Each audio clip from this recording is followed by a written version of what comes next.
Guys, welcome back. എല്ലാവർക്കും നമസ്കാരം. അങ്ങനെ നീണ്ട 4 ആഴ്ചത്തേക്ക് ശേഷം നമ്മൾ ഒരാളെ സൈൻ ചെയ്തിരിക്കുകയാണ്. Patrick Dorgu. Here we go. എന്താ പറയുക, ഇങ്ങനെ ഒരു ചെറിയൊരു പ്ലെയറിനെ പൊക്കാൻ വേണ്ടിയിട്ട് 4 ആഴ്ച എന്ന് പറഞ്ഞു കഴിഞ്ഞാൽ 4 ആഴ്ച നമ്മുടെ ട്രാൻസ്ഫർ സ്ട്രാറ്റജി ഇനിയും ഇവന്മാർ മാറിയിട്ടില്ല.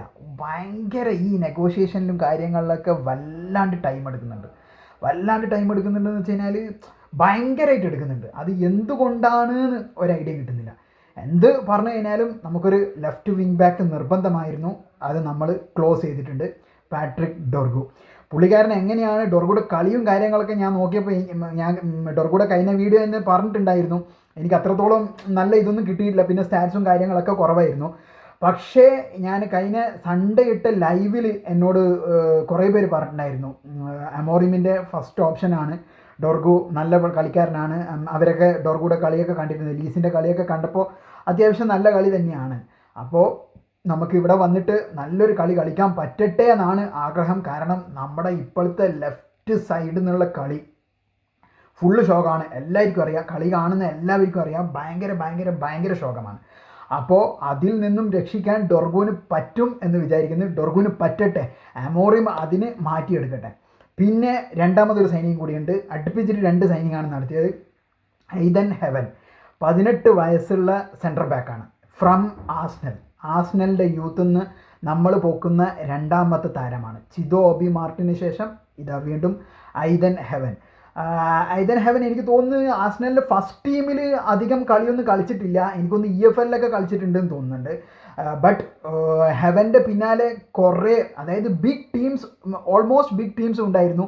പിന്നെ ആസ്നൽ പുള്ളിക്കാരന് കോൺട്രാക്റ്റ് റിന്യൂ ചെയ്യാൻ വേണ്ടിയിട്ട് കൊടുത്തപ്പോൾ പുള്ളി റിജക്റ്റ് ചെയ്തു, നമ്മളെ ആക്സെപ്റ്റ് ചെയ്യുകയാണ് ചെയ്തത്. അപ്പോൾ അതും അമോറിമിൻ്റെ ഫസ്റ്റ് ടീമിൽ പ്രിഫറൻസ് കൊടുത്തിട്ട് തന്നെയാണ് ഹെവനെ കൊണ്ടുവന്നിട്ടുള്ളത്. അപ്പോൾ അതെന്തായാലും ലിച്ചയുടെ ബാക്കപ്പായിട്ട് യൂസ് ചെയ്യുന്നതാണ് അറ്റ് പ്രസൻറ്റ് വരുന്ന റിപ്പോർട്ടുകളൊക്കെ. അതായത് അവൻ ലെഫ്റ്റ് സെൻറ്റർ ബാക്ക് ശരിക്കും ലിച്ചക്ക് നമുക്ക് എന്തായാലും ഒരു ബാക്കപ്പ് നിർബന്ധമാണ്. ഇപ്പോൾ ഓൾമോസ്റ്റ് നമ്മുടെ ബാക്ക് ഏകദേശം സെറ്റ് ആയിട്ടുണ്ട്. കാരണം ഇപ്പോൾ റൈറ്റ് സെൻറ്റർ ബാക്ക് നോക്കുകയാണെങ്കിൽ ഡിലൈറ്റിന് ബാക്കപ്പായിട്ട് യോറോ ഉണ്ട്. പിന്നെ സെൻറ്റർ ബാക്കായിട്ട് മെഗ്വയറാണുള്ളത്. മെഗ്വയറിനാണ് ഇനി നമുക്കൊരാൾ വേണ്ടത്. ലെഫ്റ്റ് സെൻറ്റർ ബാക്കിൽ എന്തായാലും ലിച്ചക്ക് ഇപ്പോൾ നമ്മുടെ ഐദൻ ഹെവൻ വന്നു. അപ്പോൾ എന്തായാലും അതും സെറ്റായി. എനിക്ക് തോന്നുന്നു ഇനി എന്തായാലും സമ്മറിൽ നമ്മുടെ സ്പോർട്ടിങ്ങിൻ്റെ ഗോൺസാലോന് പിന്നാലെ പോകാനുള്ള എല്ലാ സാധ്യതയും കാണുന്നുണ്ട്. ഇപ്പോൾ തന്നെ റൂമേഴ്സ് വന്നിരുന്നു. ലാസ്റ്റ് 2 to 3 വീക്സ് മുന്നേ ഗോൺസാലോടെ ഉണ്ടായിരുന്നു. പക്ഷേ എനിക്ക് തോന്നുന്നു ഇനി ഒരു ഡിഫൻഡറിന് പിന്നാലെ പോകാൻ സാധ്യതയില്ല. ഓൾമോസ്റ്റ് ലെഫ്റ്റ് വിങ് ബാക്ക് സെറ്റായി. ഓൾമോസ്റ്റ് അല്ല, ഹിയർ വി ഗോ വന്നു കഴിഞ്ഞു. 30+5 ആഡ്-ഓൺസ് ആണ് പറഞ്ഞിരിക്കുന്നത്. പക്ഷേ ആ 5 ആഡ്-ഓൺസ് കൺഫേംഡ് അല്ല എന്നും പറയുന്നുണ്ട്. അപ്പോൾ എനിക്ക് തോന്നുന്നു 30 ആണ്. 30 എങ്കിൽ 30 ലെഫ്റ്റ് വിങ് ബാക്ക് നിർബന്ധമായിരുന്നു. എന്തുകൊണ്ട് അൽവാറോ ഫെർണാണ്ടസിന് പിന്നാലെ പോയില്ല അതൊന്നും അറിയില്ല. നമുക്കൊന്നും പറയാൻ പറ്റില്ല. അമോറിമിൻ്റെ ഡിസിഷനാണ്. ആ ഡിസിഷൻ വിജയിക്കണം, അത് മാത്രമേ പറയാനുള്ളൂ. പിന്നെ ഇപ്പം പുതിയതായിട്ട് ലേറ്റസ്റ്റ് ആയിട്ട് അടുത്ത ന്യൂസ് എന്താണ് കേട്ടിരിക്കുന്നത് വെച്ച് കഴിഞ്ഞാൽ Mathys Tel from Bayern Munich, French national ടീമിൻ്റെ സ്ട്രൈക്കറാണ്. പുള്ളിയുടെ പിന്നാലെ നമ്മൾ കൺസിഡർ ചെയ്തിട്ടുണ്ട് എന്നാണ് കണ്ടത്.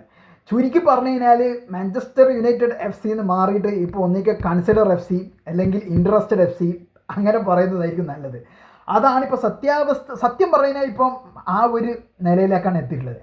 പക്ഷേ ടെല്ലിൻ്റെ പിന്നാലെ ചെൽസിയും ഉണ്ട്. ചെൽസി അടിപൊളി, അതായത് എനിക്കൊന്ന് മുൻതൂക്കം ചെൽസിക്കാണ് ഉള്ളത്. കാരണം ചെൽസി എൻകൂക്കുവിനെ വെച്ചിട്ട് സ്വാപ്പ് ചെയ്യാനുള്ള പരിപാടിയാണ് അവർ നോക്കുന്നത്. പക്ഷേ ഇപ്പോൾ നമ്മൾ വന്നിട്ടുണ്ട്. അതുപോലെ വേറെയും ഏതൊക്കെയോ ബിഗ് ജയൻസ് ടെല്ലിൻ്റെ പിന്നാലെ ഉണ്ട്. പക്ഷെ നമുക്ക് ഒരു സ്ട്രൈക്കർ നിർബന്ധമായിരുന്നു. പിന്നെ എൻകൂക്കുവിൻ്റെ ന്യൂസ് ഇപ്പോൾ ലേറ്റസ്റ്റ് ആയിട്ട് ഞാനിപ്പോൾ കണ്ടത് എന്താണെന്ന് വെച്ച് കഴിഞ്ഞാൽ എൻകൂക്കുവിന് ലോണിൽ വരാൻ താല്പര്യമില്ല. നമ്മൾ യുണൈറ്റഡ് എൻകൂക്കുവിനെ ലോണിൽ വേണ്ടിയിട്ടായിരുന്നു പോലും അപ്രോച്ച് ചെയ്തത്. അപ്പോൾ അത് പുള്ളിക്കാരന് താല്പര്യമില്ല. അങ്ങനെയാണെങ്കിൽ പിന്നെ നമുക്ക് കിട്ടിയിട്ട് കാര്യമില്ല. പിന്നെ അല്ലെങ്കിൽ ഗർണാച്ചോനെ കൊടുത്ത് വാങ്ങേണ്ടി വരും. എനിക്കെന്തോ ഗർണാച്ചോനെ കൊടുക്കുന്നതിലൊരു ചെറിയൊരു ഇത്, പക്ഷേ കൊടുത്തു കഴിഞ്ഞാൽ നമുക്ക് ആ PSR FFP റൂൾസ് എന്നൊക്കെ രക്ഷപ്പെടാൻ പറ്റും. അത് സത്യം തന്നെയാണ്. ബട്ട് നെപ്പോളിയിലേക്ക് കൊടുക്കുകയാണെങ്കിൽ ഞാൻ സന്തോഷമാണ്. കാരണം നമ്മുടെ ബിഗ്ഗസ്റ്റ് റൈവൽസ് ആയിട്ടുള്ള ചെൽസിയിലേക്ക് കൊടുക്കുക, അതൊരു എന്താ പറയുക, അതൊരു ബാഡ് ഡിസിഷൻ ആയിരിക്കും, ഓൾമോസ്റ്റ് ബാഡ് ഡിസിഷൻ. ഇല്ലെങ്കിൽ നല്ലൊരു എമൗണ്ട്, ഞാൻ കഴിഞ്ഞ വീഡിയോയിൽ തന്നെ അതൊക്കെ പറഞ്ഞു, എനിക്ക് അതിൽ കമൻറ്റ്സ് വന്നിട്ടുണ്ടായിരുന്നു 100 മില്യൺ ഒന്നും ഒരിക്കലും ഗർണാച്ചോന് കിട്ടില്ല, ഒരു 65-70 എങ്കിലും കിട്ടണമായിരുന്നു. പക്ഷേ ലാസ്റ്റ് കണ്ടതൊക്കെ അമോറിം ഗർണാച്ചോ ആയിട്ട് ഫിക്സ് ചെയ്തു, അങ്ങനെ സെയിൽ ചെയ്യാനുള്ള താല്പര്യം ഇല്ല എന്നും കണ്ടിരുന്നു. പിന്നെ റാഷ്ഫോർഡിൻ്റെ ന്യൂസ് എല്ലാവരും കണ്ടതാണ്. റാഷ്ഫോർഡിൻ്റെത് തുറന്നടിച്ച് അമോറിം പറഞ്ഞു. അമോറിമിൻ്റെ goal keeper coach, 62 years goal keeper coach റാഷ്ഫോർഡിനെക്കാട്ടും മുന്നേ ഞാൻ സെലക്ട് ചെയ്യുമെന്നാണ് അമോറിം പറഞ്ഞത്. അത് ശരിക്കും സത്യം പറഞ്ഞു കഴിഞ്ഞാൽ ഭയങ്കര ബാഡാണ്. കാരണം അപ്പോൾ തന്നെ നമുക്ക് മനസ്സിലാക്കാം റാഷ്ഫോർഡിൻ്റെ മെൻറ്റാലിറ്റിയും അമോറിമിനെ എത്രത്തോളം റാഷ്ഫോർഡിനോ മനസ്സിലാക്കി കഴിഞ്ഞു എന്നുള്ളതാണ് അതിൽ നിന്ന്. പിന്നെ റാഷ്ഫോർഡിൻ്റെ ട്രാൻസ്ഫർ റൂമേഴ്സ് ഒന്നും തന്നെ ഇപ്പോൾ ഇല്ല, ആരുമില്ല. ബാർസ ഇല്ല, AC മിലാൻ ഇല്ല, നപ്പോളി ഇല്ല, യുവൻറ്റസ് ഇല്ല, കുറേ ടീമുകൾ ഉണ്ടായിരുന്നു, ഒരാളും ഇപ്പോൾ ഇല്ല. പുള്ളി നമ്മുടെ കൂടെ തന്നെ ട്രെയിനിങ് ഒക്കെ ചെയ്യുന്നുണ്ട്. ഇന്നും കഴിഞ്ഞ ദിവസം വീഡിയോ ഉണ്ടായിരുന്നു, മഗ്വയർ നമ്മുടെ അമോറിമിൻ്റെതും ഫ്ലെച്ചറിൻ്റെയും ബർത്ത്ഡേ ആയിരുന്നു, അപ്പോൾ അതിന് തല്ലിക്കൂട്ടുന്നത്. അതിൽ റാഷ്ഫോർഡ് എനിക്ക് ഒന്ന് പുറം പോള നല്ലോണം കൊടുത്തിട്ടെന്ന് തോന്നുന്നുണ്ട്. റാഷ്ഫോർഡിൻ്റെ ആ ചിരി കാണുന്നത് എനിക്ക് തോന്നുന്നത് കിട്ടിയ ചാൻസ് അവൻ മുതലാക്കിയെന്ന് തോന്നുന്നുണ്ട്. പിന്നെ അടുത്ത ലേറ്റസ്റ്റ് ആയിട്ട് ഒരു ന്യൂസ് കേട്ടതെന്ന് വെച്ച് കഴിഞ്ഞാൽ കസമേറോ റോമ നോക്കിയിട്ടുണ്ടായിരുന്നു, ബട്ട് ഹി റിജക്റ്റഡ്. കസമേറോന് റോമയിലൊന്നും പോകാൻ താല്പര്യമില്ല അത്ര, പുള്ളിക്കാരന് കസമേറോന് സൗദി മാത്രം മതിയെന്നാണ്. പക്ഷേ അൽ നാസർ വന്നിട്ടില്ല, അൽ ഹിലാൽ വന്നിട്ടില്ല, ഇത്തിഹാദ് വന്നിട്ടില്ല, സൗദിയിൽ നിന്ന് ഒരു അപ്രോച്ചും അറ്റ് പ്രസൻറ്റ് കസമേറോക്ക് വേണ്ടിയിട്ട് വന്നിട്ടില്ല. അപ്പോൾ ഇതൊക്കെയാണ് ലേറ്റസ്റ്റ് ആയിട്ടുള്ള ന്യൂസുകൾ. പിന്നെ ഉള്ളത് നമ്മുടെ മലാഷ്യ, നമ്മുടെ ഡൊർഗു വന്ന സ്ഥിതിക്ക് മലാഷ്യ മിക്കവാറും ഒരു ലോണിലേക്ക് പോകാനുള്ള ഇതൊക്കെ കാണുന്നുണ്ട്. ഇപ്പോൾ വന്നിട്ടുള്ളത് നമ്മുടെ റിയൽ ബെറ്റിസ്, ആൻ്റണീനെ ലോണിൽ കൊണ്ടുപോയ റിയൽ ബെറ്റിസ് മലാഷ്യക്ക് വേണ്ടി വന്നിട്ടുണ്ട്. അങ്ങനെയാണെങ്കിൽ മലാഷ്യ പോകുന്നത് തന്നെയായിരിക്കും നല്ലത്. മലാഷ്യ പോട്ടെ, കാരണം നമുക്ക് എന്തായാലും ഇനിയും ഒരു ആരെങ്കിലും സ്ട്രൈക്കറിന് നമുക്ക് സൈൻ ചെയ്യണമെങ്കിൽ എന്തായാലും ഒരു പ്ലെയർ ഔട്ട് ആവണം. ഇതിപ്പം ആൻ്റണി പോയ ഗ്യാപ്പിൽ നമുക്ക് എന്തായാലും ഇവനെ കിട്ടി, ഡൊർഗുവിനെ കിട്ടി. അപ്പോൾ ബട്ട് ഒരു സ്ട്രൈക്കർ ഇനി ഫെബ്രുവരി 3 വരെയാണ്, ഇനി ഒരു 5 ദിവസം, ഫെബ്രുവരി 3 ആണ്. ഞാൻ കഴിഞ്ഞ വീഡിയോയിലൊക്കെ പറഞ്ഞിട്ടുണ്ടായിരുന്നു 31 ആണെന്ന്, എല്ലാവരോടും സോറി. ഫെബ്രുവരി 3 ആണ് ഡെഡ് ലൈൻ ഡേ. ഒരു സ്ട്രൈക്കർ നിർബന്ധമാണ്. അത് ടെല്ലായിക്കോട്ടെ, എൻകൂക്കു ആയിക്കോട്ടെ, ഒസിമൻ ആയിക്കോട്ടെ, ഏതെങ്കിലും ഒരാളെ, ലോണെങ്കിൽ ലോണ്, കൺഫേംഡ് ട്രാൻസ്ഫർ ആണെങ്കിൽ പെർമനൻ്റ് ആണെങ്കിൽ പെർമനൻറ്റ്, എങ്ങനെയെങ്കിലും ഒരു സ്ട്രൈക്കർ ഒപ്പിച്ച് കഴിഞ്ഞാൽ നമുക്ക് ഈ സീസൺ തട്ടിമുട്ടി കൊണ്ടുപോകാം. ബാക്കി സമ്മറല്ലേ, അപ്പോൾ നമുക്ക് സമ്മറിൽ നോക്കാം. എന്തായാലും ഈ ടെല്ലിനെ കൊണ്ടുവരുന്നത് ഗർണാച്ചോ അല്ലെങ്കിൽ റാഷ്ഫോർഡ് രണ്ടിൻ്റെയും ബാക്കപ്പ് ആയിട്ടാണ്. അതായത് രണ്ടിലാരെങ്കിലും ഒരാൾ പോവുകയാണെങ്കിൽ അവരുടെ പ്ലേസിലേക്കാണ് ടെല്ലിനെ നോക്കുന്നത് എന്നൊക്കെയാണ് കണ്ടത്.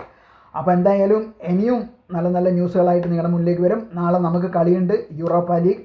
നാളെ എന്തായാലും ജയിക്കണം, കാരണം ആ ഒരു അൺബീറ്റൺ സ്ട്രീക്കിൽ തന്നെ അങ്ങ് കയറിപ്പോട്ടെ. പിന്നെ അതുപോലെ പ്ലേ ഓഫ് കളിക്കാതെ ഡയറക്റ്റ് നമുക്ക് പ്രീ ക്വാർട്ടറിലേക്ക് ക്വാളിഫൈ ചെയ്യാൻ പറ്റും ജയിച്ചു കഴിഞ്ഞാൽ. അപ്പോൾ അതിനെന്തായാലും ജയിക്കാൻ പറ്റട്ടെ, അത് മാത്രമേ ഞാൻ പറയുന്നുള്ളൂ. ബൈ.